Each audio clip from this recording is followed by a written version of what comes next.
శ్రీ సచ్చిదానంద సద్గురు సాయినాథ్ మహారాజ్ की जय। శ్రీ సచ్చిదానంద సద్గురు అలివేలు మంగమ్మ సహిత భరద్వాజ మహారాజ్ की जय। శ్రీ సచ్చిదానంద సద్గురు నాంపల్లి బాబా మహారాజ్ की जय। జై సాయి మాస్టర్। ఈరోజు సత్సంగంలో నేను దర్శించిన మహాత్ములు అవధూత శ్రీ చెవటం అమ్మ చరిత్ర చదువుకుంటున్నాం। రచయిత్రి శ్రీమతి శారదా వివేక్ కెనడా। దీనిలో మనం అమ్మ మహాసమాధి అనే అధ్యాయాన్ని మనం 4వ అధ్యాయం చదువుకుంటున్నాం। క్రితం సత్సంగంలో అమ్మ మహాసమాధి చెందడం అంటే అమ్మ శరీర త్యాగం చేయడం అనే దాన్ని మనం చదువుకున్నాము। ఈరోజు మిగిలింది మనం చదువుకుందాము। అంటే అమ్మ 8/6/81 సోమవారం రాత్రి 12 గంటలకు అంటే తెల్లవారితే మంగళవారం అనగా ధర్మతి నామ సంవత్సర జ్యేష్ఠ శుద్ధ సప్తమి సోమవారం నాడు అమ్మ మహాసమాధి చెందారు అని చెప్పి క్రితం సత్సంగంలో మనం చదువుకున్నాం। తర్వాత ఈరోజు క్షణాల మీద అమ్మ సమాధి చెందారన్న వార్త నలుమూలలా వ్యాపించింది। క్షణాల మీద అందరికీ తెలిసిపోయింట అమ్మ మహాసమాధి చెందారు చెవటం అమ్మగారు అని। ఆఖరి దర్శనం కోసమే భక్తులు తండోపతండాలుగా రాసాగారు। ఇంకా అందరూ తండోపతండాలుగా వచ్చేసారటండి భక్తులు। చివరి దర్శనం కదా అమ్మదే, అందుకోసం వారి దర్శనం కోసమే అమ్మను కూర్చోబెట్టారు। వచ్చేవాళ్ళ దర్శనం కోసం అమ్మను కూర్చోబెట్టారట। చిత్రమైన విషయం ఏమిటంటే అమ్మ శరీర త్యాగం చేశాక అమ్మ శరీరంలో అలౌకికమైన తేజస్సు క్రమంగా పెరిగి తెల్లవారేసరికి శరీరం అంతా విభూతి రంగులోనికి మారింది। విచిత్రం ఏంటంటే ఆ రోజు అమ్మలో మంచి తేజస్సు వచ్చేసింట। అమ్మ శరీరంలో శరీర త్యాగం చేశాక ఇంకా తేజస్సు అమ్మది పెరిగిపోయిందటండి। పెరిగి తెల్లవారేసరికి శరీరం అంతా విభూతి రంగులోనికి మారిపోయిందట। వాడపల్లి బాబుగారు అమ్మ శిరస్సు మీద పుష్పాలను తొలగించి చూడగా కపాల భాగం చీలి రక్తం గడ్డకట్టి ఉంది। బ్రహ్మరంధ్రం గుండా ప్రాణత్యాగం చేసిన యోగీశ్వరులు అమ్మ కొంచెం తలపైన పుష్పాలు తొలగించి వాళ్ళు చూసారటండి। చూసేసరికి కపాల భాగం చీలి రక్తం గడ్డకట్టి ఉందిట। అంటే బ్రహ్మరంధ్రం గుండా అమ్మ ప్రాణత్యాగం చేశారు అని ఉంది। అలా యోగీశ్వరులు మాత్రమే చేయగలరు। దూరాల నుంచి భక్తులు వచ్చి అమ్మను దర్శించుకున్నారు। ప్రేమను పంచే అమ్మ తమను విడిచిపెట్టి వెళ్ళిపోయినందున కన్నీరు మున్నీరుగా విలపించారు। అమ్మ సన్నిధిలో భజనలు సంకీర్తనలు జరిగాయి। అమ్మ దేహాన్ని విభూతితో అభిషేకించారు। రామాలయానికి 3 ప్రదక్షిణలు చేసి అమ్మని రామాలయంలో కూర్చోండబెట్టారు। రామనామస్మరణతో జయ ధ్వానాలతో ఆలయ ప్రాంగణమంతా మార్మోగిపోయింది। అమ్మ దేహాన్ని పర్ణశాలకు పక్కగా ఉన్న స్థలంలో సమాధి చేయడానికి నిర్ణయించారు। అంటే ఆ పర్ణశాలకి పక్కనే ఉన్న స్థలంలో అమ్మని సమాధి చేయాలని నిర్ణయించారు। రాజమండ్రి నుండి వచ్చిన సాధుశ్రీలు వేదఘోష చేస్తుండగా 10/6/81 అంటే జ్యేష్ఠ శుద్ధ నవమి సాయంత్రం 4:25 అమ్మ దేహాన్ని సమాధిలో కూర్చుండబెట్టారు। అమ్మ సమాధి అయిన 8వ రోజుకు ఆచార్య శ్రీ భరద్వాజ మాస్టర్ గారు చెవటం చేరుకున్నారు। అమ్మ సమాధి అయిన 8వ రోజున మాస్టర్ గారు వచ్చారట, భరద్వాజ మాస్టర్ గారు। అమ్మని కోల్పోయి దుఃఖసాగరంలో మునిగి ఉన్న అమ్మ భక్తులందరూ మాస్టర్ గారిని చూడడంతోనే బావురమని కన్నీరు మున్నీరుగా విలపించారు। ఎందుకంటే అమ్మగారికి మాస్టర్ గారు అంటే చాలా ఇష్టం। మనం అంతకుముందు కూడా చదువుకున్న మాస్టర్ గారు వస్తున్నారంటే అంతా సున్నాలు వేయించేసి గుండాలతో నీళ్ళు పెట్టి పిండి వంటలు చేసి మొత్తం అదంతా అలికించి ముగ్గులు పెట్టి అంత ఆనందంగా బాబు వస్తున్నాడు అంటే ఎంతో ఆనందంగా ఉండేవారు। అంటే మిగతా భక్తులకు కూడా అంత ఆత్మీయ భావం మాస్టర్ గారు అంటే చాలా ప్రేమ ఉండేది। అందుకని మాస్టర్ గారిని చూడడంతోనే బావురుమని కన్నీరు మున్నీరుగా విలపించారట భక్తులందరూ।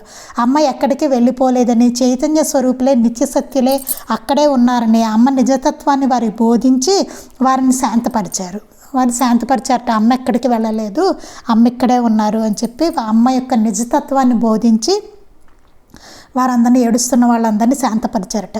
ఇదివరకు అమ్మ తమ చేత్తో ప్రసాదం పెట్టేవారు, ఇప్పుడు అమ్మ తమ ఒడిలో ప్రసాదం పోసుకుని కూర్చున్నారు। ఎవరికి చేతనైనంత వారు తీసుకోవడమే అని చెప్పారు మాస్టర్ గారు। ఇదివరకు చేత్తో పెట్టారు, ఇప్పుడు అమ్మ ఒడిలో పెట్టి కూర్చున్నారు, మీకు కావాల్సినంత మీరు తీసుకోవడమే అమ్మ నుంచే అని చెప్పారట మాస్టర్ గారు। 11వ రోజు వరకు అక్కడే ఉండి సత్సంగ కార్యక్రమాలు నిర్వహించారు। 8వ రోజున వచ్చి 11వ రోజు వరకు మాస్టర్ గారు అక్కడే ఉండి సత్సంగము మొదలైన కార్యక్రమాలన్నీ నిర్వహించారట। 10వ రోజున మాస్టర్ గారు అమ్మ సమాధి మీద అమ్మ ఫోటోను ఉంచి షోడశోపచార పూజ చేశారు। విశయ పంతులు గారికి ఫోటో స్థానే అమ్మ ప్రత్యక్షంగా కూర్చొని దర్శనం ఇచ్చారు। అప్పుడు మాస్టర్ గారి ఫోటో అక్కడ ఉంచి షోడశోపచార పూజ చేశారట. అప్పుడు విశ్వయ్య పంతులు గారికి అమ్మ ఫోటో స్థానంలో అమ్మ ప్రత్యక్షంగా కూర్చున్నట్టుగా దర్శనం ఇచ్చారట. మాస్టర్ గారికి అమ్మ చేతితో తమను స్పృశించినట్టు అనుభవం అయిందిట. మాస్టర్ గారికి ఏమో అమ్మ చేతితో ఇట్లా ముట్టుకున్నట్టుగా అనుభవం అయిందిట. అక్కడ ఉన్న భక్తులందరికీ తాము అమ్మ సన్నిధిలో కూర్చున్న అనుభూతి కలిగింది. భక్తులందరికీ అమ్మ భౌతికంగా ఉన్నప్పుడు ఎలా ఉండేదో అట్లాంటి అనుభూతి కలిగిందిట.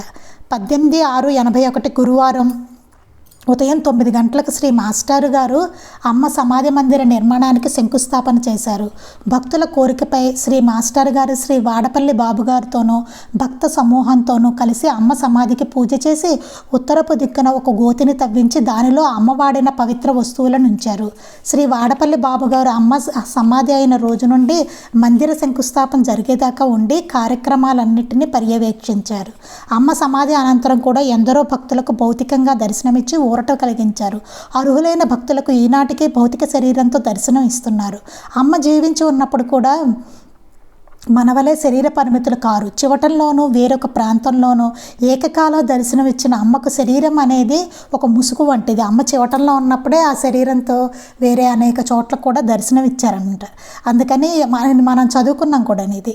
అందుకని ఏకకాలంలో దర్శనం ఇచ్చిన అమ్మకు శరీరం అనేది ఒక ముసుగు వంటిది అని చెప్తున్నారు. అంటే అమ్మ శరీర పరిమితులు కాదు అని చెప్తున్నారు. అమ్మ తమ ఇచ్ఛానుసారము ఎప్పుడైనా శరీరాన్ని ధరించగలరు. అలాంటి వారికి మరణం ఎలా సంభవం? ఎప్పుడైనా శరీరం ధరించగల అమ్మకి ఇంకా మరణం ఏంటి? మరణం ఎట్లా సంభవం అంటున్నారు. అందుకనే మహాత్ములు చనిపోరు, సమాధి అవుతారు అంటారు. సమాధి నుండి బయటకు వచ్చి ఎప్పుడైనా యథేచ్ఛగా సంచరించగల మహాత్ములు. అమ్మ భౌతిక కాయాన్ని సమాధి చేసిన తర్వాత అమ్మ కుటీరం వద్ద కూర్చుని శోకిస్తున్న సూరమ్మ గారికి అమ్మ కూర్చునే చోట అరుగులో నుండి ఒక అడుగెత్తు అమ్మ విగ్రహం పైకి వచ్చినట్టు దర్శనమైంది. ఒక శివరాత్రి రోజు సూరమ్మ గారికి తెల్లవారుజామున ఒక చిన్న పాప సమాధికి ప్రదక్షిణాలు చేస్తూ కనిపించింది. మళ్ళీ చూస్తే ఎక్కడా కనిపించలేదు. వీరికే ఒకసారి అమ్మ పక్కలో కూర్చుని లేవవే లే అని లేపుతున్నారు. అమ్మను చూస్తూనే పట్టరాని ఆనందం పొంగుకొచ్చి అమ్మ మీరు ఇక్కడే ఉన్నారా అంటూ అమ్మను గట్టిగా కౌగిలించుకుని ఏడ్చేశారు. అమ్మ క్రమంగా అదృశ్యమయ్యారు. అమ్మ అక్కడే ఉన్నట్టుగా అనేక మంది భక్తులకు అనుభవాలు ఇచ్చారట. చిన్నం సీతామహాలక్ష్మి అమ్మ సమాధి అనంతరం తమ కలిగిన అనుభవాలు ఇలా తెలిపారు. అమ్మ సమాధి అయిన 5వ రోజు తెల్లవారుజామున పక్క మంచం మీద పడుకున్న నా కుమార్తెతో అమ్మగారు ఏదో మాట్లాడుతుండడం వినిపించింది. మాట వివరం తెలియలేదు. అంతలోకి నా కుమార్తె లేచి కూర్చుని అమ్మగారు వచ్చి నా దగ్గర కూర్చుని వెళ్ళారే, వెడుతూ నా చేతిలో ఏదో ఉంచి గుప్పెట మూసి వెళ్ళారు అంది. లైట్ వేసి చూస్తే ఆ అమ్మాయి చేతిలో మెరిసిపోతున్న కొత్త 20 పైసల నాణ్యం కుంకుమ కనిపించాయి. చూడండి అసలు ఎంత అద్భుతం. ఆ అమ్మ సమాధి అయిన తర్వాత ఆ పాపకి భౌతికంగా దర్శనం ఇచ్చారనమాట. మెలకు వచ్చి చూసేసరికి చేతిలో ఏదో పెట్టినట్టు అనిపించింటే ఏంటని చూసేసరికి 20 పైసల నాణ్యం కుంకుమ కనిపించేట చేతులు. అమ్మ సమాధి చెందారనే దుఃఖంలో ఉన్న మా కుటుంబ సభ్యులందరికీ ఆ నిదర్శనంతో అమ్మ వెళ్ళిపోలేదు, ఇక్కడే ఉన్నారు అనే ఊరట కలిగింది. ఆ నాణ్యము కుంకుమ ఒక భరణిలో ఉంచి పూజాపీఠం మీద పెట్టి ఆరతిచ్చాము. అమ్మ సన్నిధిలో సాధన చేసుకుంటూ అమ్మ ఆశ్రమంలో ఉంటున్న గీతమ్మ గారు తమ అనుభవాలు ఇలా చెప్పారు. ఒక రాత్రి నేను రామాలయం అరుగు మీద నిద్రపోతూ ఉన్నాను. రాత్రి 12 గంటలకు నన్ను 3 సార్లు ఎవరో తట్టగా మెలకు వచ్చి చూచేసరికి అమ్మ భౌతికంగా అక్కడ నిలబడి ఉన్నారు. అమ్మ కనిపించారట భౌతికంగా. అక్కడ పడుకోకూడదే, రామాలయంలోకి వెళ్ళి పడుకో, లోపల గడియ వేసుకో అన్నారు. నేను లేచి రామాలయంలోకి వెళ్ళి కటకటాల తలుపు గడియ వేసే వరకు అమ్మ అక్కడే నిలబడి ఉన్నారు. తరువాత అంతర్ధానమయ్యారు. లోపలికి వెళ్ళి పడుకో, మా నావిడేమో రామాలయం అరుగు మీద పడుకుంటుంటే అక్కడ పడుకోకు, లోపలికి వెళ్ళి గడియేసి పడుకో అని చెప్పారట. అమ్మ భౌతికంగా దర్శనం ఇచ్చే ఆవిడికి, గీతమ్మ గారికి. ఒకరోజు రాత్రి అమ్మ సమాధికి కొద్ది దూరంలో పడుకున్నాను. ఇంకా నిద్ర పట్టలేదు. అంతలో ఒక పాము వచ్చి అమ్మ సమాధి చుట్టూ తిరగడం చూశాను. ఒక పాము కూడా అమ్మ సమాధి చుట్టూ తిరిగిందటండి. నేను అమ్మ కుటీరంలో ధ్యానం చేసుకుంటున్నాను. సమయం రాత్రి 1 గంట అయింది. నాకు అమ్మగారు ధ్యానం చేసుకునే చోటు నుంచి స్పష్టంగా ఓంకారం వినిపించింది. అమ్మగారు ఎప్పుడు ధ్యానం ఎట్లా చేసుకుంటారో ఆ ప్రదేశం నుంచి ఓంకారం వినిపిస్తోందట. చూడగా అమ్మ భౌతికంగా తమ స్థానంలోనే కూర్చుని ఓంకారం చేస్తూ కనిపించారు. ఆ దర్శనం సుమారు 1 గంట సేపు కొనసాగింది. అమ్మ భౌతికంగా 1 గంట సేపు కనిపించారటండి ఓంకారం చేస్తూ. అమ్మ ఏ స్థానంలో కూర్చుని ధ్యానం చేసేవారో అదే స్థానంలో ఉన్నట్టుగా కనిపించారట. అమ్మ సమాధి అయిన తర్వాత మండలారాధనకు 4 రోజుల ముందు రామాలయంలో ఆడవాళ్ళు 4 చేరి పెద్ద గొడవగా మాట్లాడుతుంటే, ఈ గొడవలు ఇక్కడ కాదే, శ్మశానానికి వెళ్ళి చెప్పుకోండే అని అమ్మగారు కుటీరం నుంచి కేక వేసినట్లు వినిపించింది. ఒకరోజు ఎవరో గొడవ పడుతున్నారటండి. మండలారాధనకి 4 రోజుల ముందు రామాలయంలో ఆడవాళ్ళు 4 చేరి పెద్ద గొడవగా మాట్లాడుతుంటే, ఈ గొడవలు ఇక్కడ కాదే, శ్మశానానికి వెళ్ళి చెప్పుకోండి అని అమ్మ కుటీరంలో నుంచి కేక వేసినట్టు వినిపించిందిట.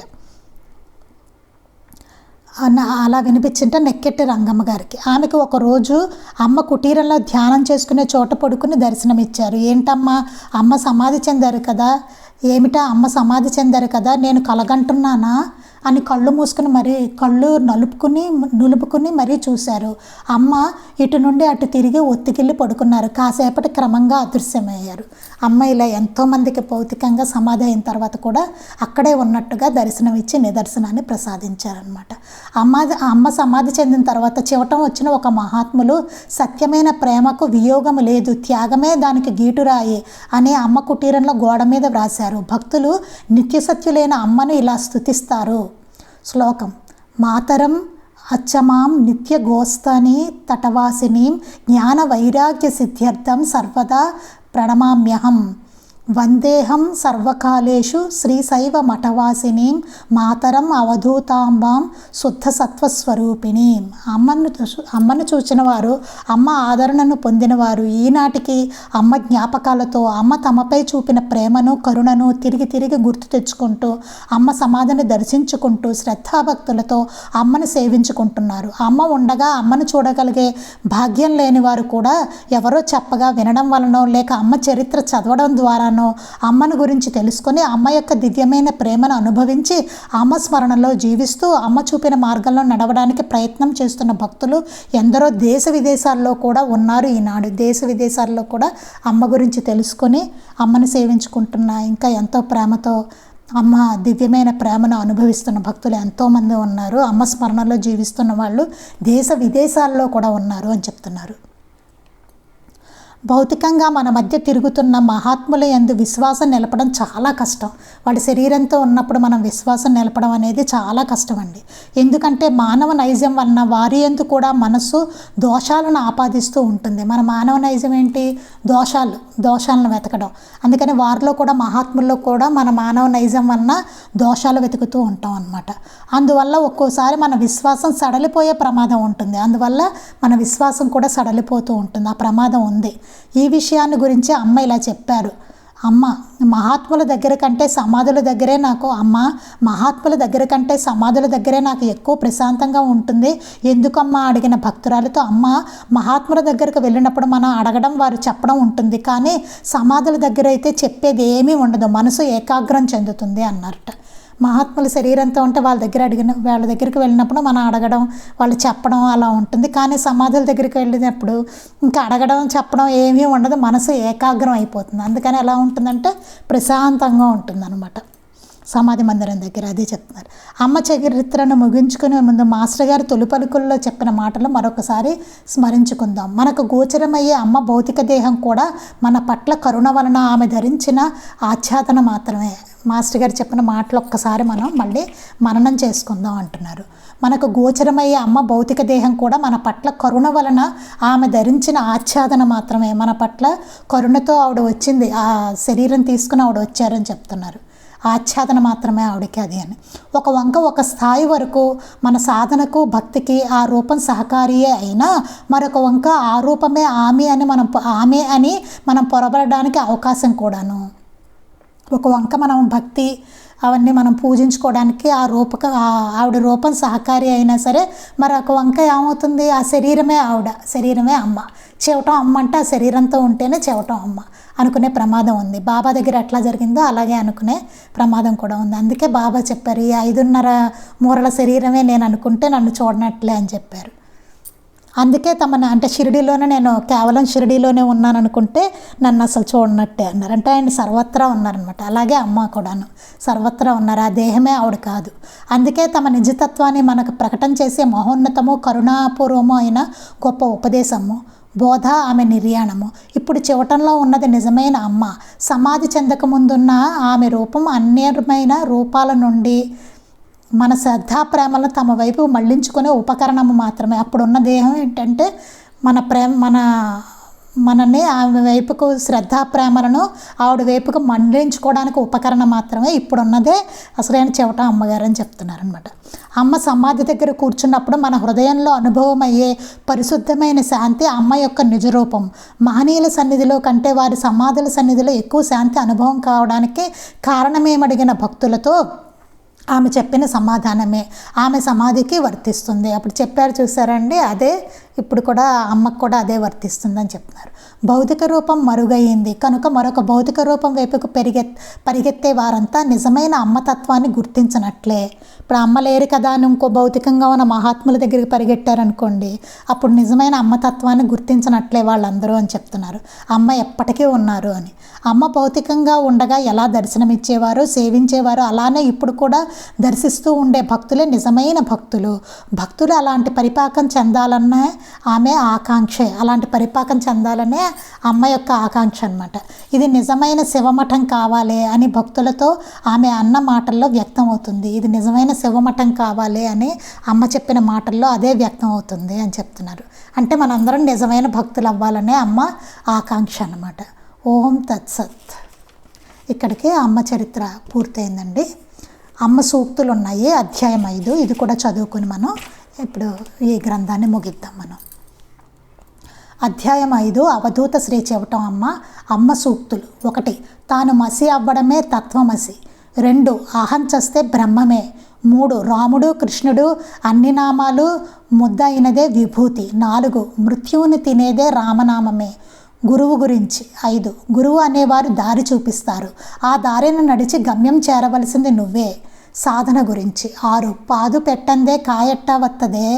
7 ఆత్మజ్ఞానం అనే విత్తనం మొలకెత్తాలంటే సాధన అనే దుక్కి దున్నాలి. 8 రామా రామా అంటూ కూర్చో, మనసు తిరిగి తిరిగి వేరే దారి లేక అదే నిలుస్తుంది. 9 ధ్యానం బంగారం ముద్ద వంటిది, ధ్యానానికి మించినది ఏదీ లేదు. 10 మన నీడ పడేంత మేర తప్ప దృష్టి పైకి పోనీయకూడదు. 11 కన్ను పెద్ద గుమ్మం, నోరు దొడ్డు గుమ్మం. 12 యోగం లేని జీవితం అంతా తప్పే. 13 తిరిగితే తిప్పలు, కూర్చుంటే కుప్పలు. 14 కాయలు కాయని చెట్టు కిందే కూర్చోవాలి. 15 వినడం కూరంత వినాలి, ధ్యానం అన్నమంత చెయ్యాలి. భగవంతుని గురించి. 16 యేసు రాముడు వేరు కాదు. 17 ఓర్పు ఉండాలి, ఓర్పే దేవుడు. 18 ఇది నేను కాదు, ఇది నేను కాదు అనుకుంటూ పోతే చివరకు మిగిలేదే నేను, ఆ నేనే భగవంతుడు. తన గురించి తాను, అమ్మ ఆవిడ గురించి ఆవిడ చెప్పిందనమాట. 19 ఇది ఇక రాదు, ఇక జన్మకు రాదు, అంటే మళ్ళీ జన్మ ఉన్నది అమ్మగారికి లేదని చెప్తున్నారనమాట. 20 ఇక్కడికి వచ్చాక కూడా కర్మ ఎక్కడుందే, ఒక్కసారి అమ్మ దగ్గరికి వెళ్తే ఇంకా కర్మ అనేదే లేదు అని చెప్తున్నారు. ఏ మహాత్ముల సన్నిధైనా ఒక్కసారి అట్లా అడుగు పెట్టామంటే ఇంకా కర్మ అనేదే దహించిపోతుంది అని చెప్తున్నారు. ఇంకా కర్మ ఏమిటి, వచ్చాక కూడా ఏడుస్తారా అన్నారు అమ్మ. ఇవన్నీ మనం అంతకుముందు కూడా చరిత్ర చదువుకున్న సూక్తులండి. ఇక్కడతో నేను దర్శించిన మహాత్ములు అవధూత శ్రీ చెవటం అమ్మ చరిత్ర పూర్తయింది. మళ్ళీ మనం 6వ తారీఖు కానీ 7వ తారీఖు కానీ సత్సంగం ఉంటుంది. పాకలపాటి నేను దర్శించిన మహాత్ములు శ్రీ పాకలపాటి గురువుగారి చరిత్ర అనే దాంతో మనం పాకలపాటి గురువుగారి చరిత్రని మొదలు పెడదాం. మళ్ళీ 6వ తారీఖున కానీ 7వ తారీఖున కానీ సత్సంగం ఉంటుందండి. ఈ లోపు వినని వాళ్ళు ఎవరైనా ఉంటే ఈ చెవట అమ్మ చరిత్రని పూర్తి చేసుకోండి. శ్రీ సచ్చిదానంద సద్గురు సాయినాథ్ మహారాజ్ కీ జై. శ్రీ సచ్చిదానంద సద్గురు అలివేలు మంగమ్మ సహిత భరద్వాజ మహారాజ్ కీ జై. శ్రీ సచ్చిదానంద సద్గురు నాంపల్లి బాబా మహారాజ్ కీ జై. గురుదేవ దత్త అవధూత చింతన. లోకా సమస్తాః సుఖినో భవంతు. లోకా సమస్తాః సుఖినో భవంతు. లోకా సమస్తాః సుఖినో భవంతు. జై సాయి మస్ట్.